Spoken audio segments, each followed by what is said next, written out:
I'm wearing the same shirt. I feel like I've worn this for like the past 3 days.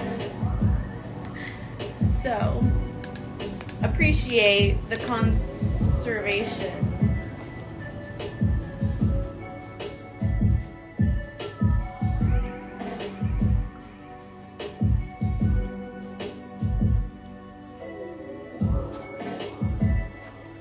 Okay, I think it's better.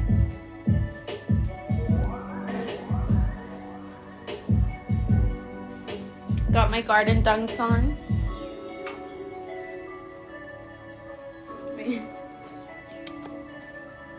Outfit of the day. Wearing the same shirt from what I was wearing yesterday. But it is super cute. It's from Topshop. And these leggings are from REI. And my garden ducks. Okay. But yeah. Happy Friday.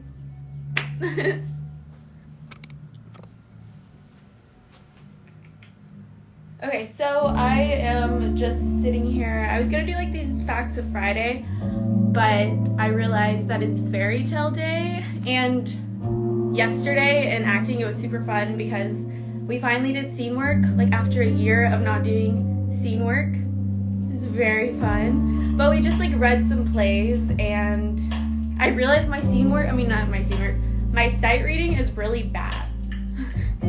Like, I'll, like, read someone else's line, and I'll be like, oh, wait, that's not mine.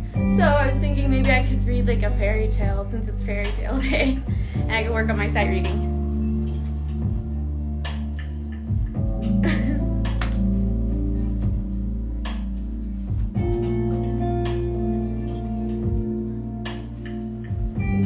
How to be naughty.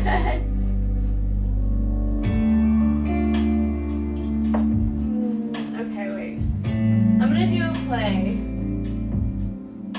Should I do Sam Shepard? Or no?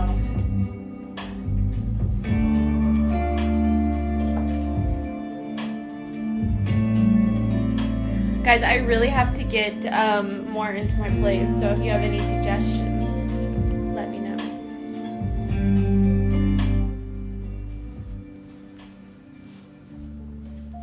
Okay, so I read this play. When did I read this play? Like a year ago. But I want to read this one. Okay, let me see. Okay, so this is Lauren. And she's like a talk show radio host. I don't know. Okay, so let's see. Okay, so in sight reading, I have to be like looking. I'm gonna look kind of past the camera. Okay. Let's see. Okay, that's not me. Hold on. See, I almost read the radio announcer's line first. Okay, anyway. Lauren, when was your awakening? Your eureka? When did your Republican eyes first open and see yourself for who you really are? Straight up, if you were born knowing, that's not interesting. Don't call. Okay. See, I'm like reading straight out. Okay, I need to go straight up into it and not break. Okay, hold on. Okay. Hold on. Okay. I'm not gonna stop. When was your awakening? Your eureka? When did your Republican eyes first open and see yourself for who you really are? Straight up, if you were born knowing that's not interesting, don't call. Your parents taught you well, kudos to you. But for those of you who had that moment when you realized, yes, this, more, I want a little one-on-one with you. A girl examines herself in a mirror. Her back is to us. She is focused on her face. Sweet takes her in. Here's my awakening.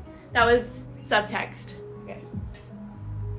It happened to me when I was 6. My father brought me to the White House for Christmas tour to see the tree, and at one point, a staffer noticed me gazing at one of the paintings. It might have been Andrew Jackson. That part's foggy. Anyway, The staffer gestured to my father. President Reagan was dressed up like Santa Claus that day. His reputation was a mess. Iran-Contra was in full swing, and I guess his people needed to photo op her, reminding everyone what a nice man he was. So suddenly there I am, first place in line. Santa smiles at me as I'm put in his lap, my legs spread across his puffed up right knee as he touched my back with his mitten and says, "Ho, ho, ho, little girl, what do you want for Christmas?" Hearing this man with his warmth, and I don't mean, well, my nose is like running. And I don't mean the soft, comfy red suit, I mean beneath. Ask me what I want, like I was special inside. And if it had a zipper from head to toe and a rush was open, it tickled. My father was smiling, and Mr. Reagan seemed so happy. And I thought, I want to feel like this forever. With a bit of stage magic, Lauren rises and exits, but the program continues uninterrupted on the radio. True story. So, you get the gist? We're the same people, birth to death, the same heart, the same genes, the same DNA making the cells in the brain. So, what is it that changes us inside? What awakens the better person sleeping in our souls? Call me. Okay, that was awful. See, okay, any tips on my sight reading?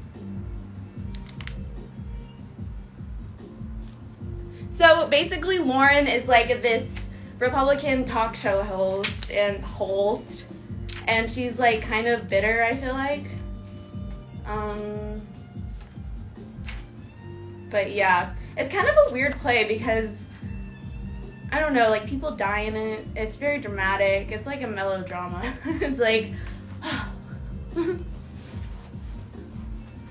anyway, let's try another one.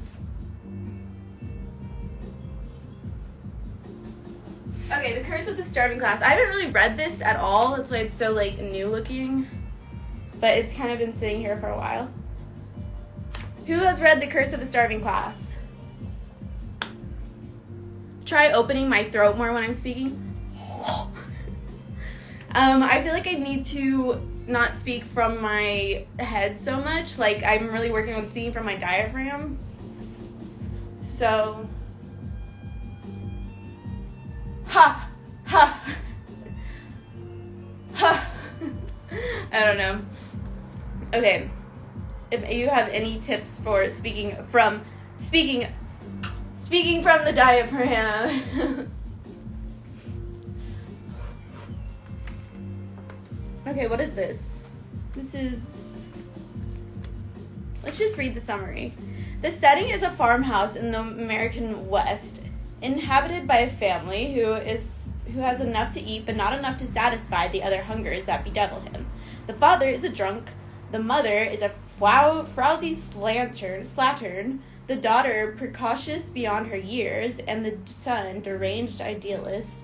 As the family decides to sell the house to raise money, the mother talks of running off to Europe or Mexico. The father sobers up and tries to take control. The daughter is blown up in the family car, and the son is left brutalized and bloodied. In the end, the characters become a metaphor for the underside of the American life. Benighted innocents pursuing a dream that remains beyond their reach. Wow, that's really intense. Okay, let's see. Okay. I really want to find a female monologue in this, if there is. Ella. No, Taylor. Okay, I've never read any of this, so I have no idea what, like, the context is. Okay. I think you're trying to divert the focus of the situation here. The point is that your father's psychologically and emotionally unfit to be responsible for his own actions, and therefore any legal negotiations issuing from him cannot be held in binding. This can easily be proven in a court of law. We have to first-hand evidence that he is prone to fits of violence. His license for driving has been revoked, and yet he still keeps driving. He's unable to get insurance. He's unable to hold a steady job. He absents from his home 90% of the time. He has a jail record. It's an open and shut case. And you may not realize, but there's a corporation behind me. executive management, banks, people of influence, people with ambition who realize the importance of investing in the future of buildings, of building this country up, not tearing it down. You people carry on as though the whole world revolved around your pretty little existence, as though everything was holding its breath, waiting for your next move. Well, it's not like that. Nobody's waiting. Everything's going forward. Everything's going ahead without you. The wheels are in motion. There's nothing you can do to turn it back. The only thing that you can do is cooperate, to play the ball, to become part of us, to invest in the future of this great land. Because if you don't, you'll leave it all behind. Every last one of you left high and dry, and there will be nothing left to save you. Nothing and nobody. That's interesting. I have no idea. Okay, let's get down to business. But yeah, I'm just gonna be doing cold reads every live now. No, I'm just kidding. But that was fun. Thanks for sitting through that, y'all. Thank you for being my guinea pigs of practicing in front of an audience. This is my audience. Okay, so yeah, today I'm just gonna be going shopping a little bit, so I'm probably gonna hit up like a dressing room or something. I don't know, but I'm excited to go to the mall.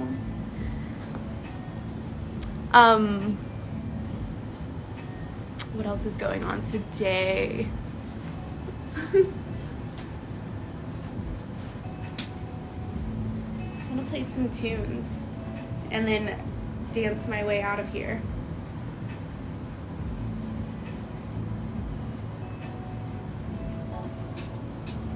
Oh, I fucked that up.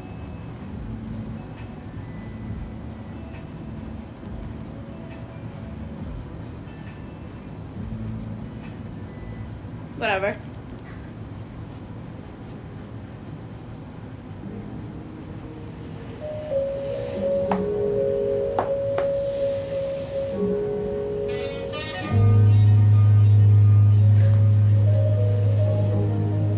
Let me lower this a little.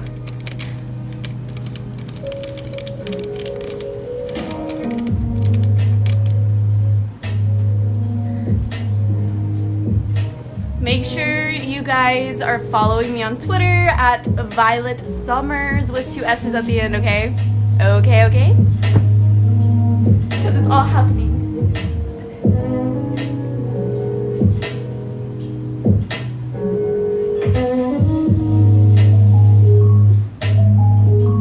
Am I weird for just having this music play in my house all the time? I'm always like in the mood.